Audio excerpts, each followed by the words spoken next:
tatay ko. Regalo mo sa ano? Saan yan? Sa November 24. Ano regalo mo kata? Ha? Para si Chang Edin talaga.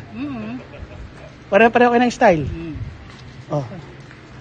No, Joseph, napaka ano nang... Ang tatay, sabi mo, kamusta? ha? Kel, kamusta? Eto, nabigyan ako ng aking mahal na pinsang ko. Hindi ako nakakalimutan. I love you, Uncle. Mag-ingat kayo. Kel.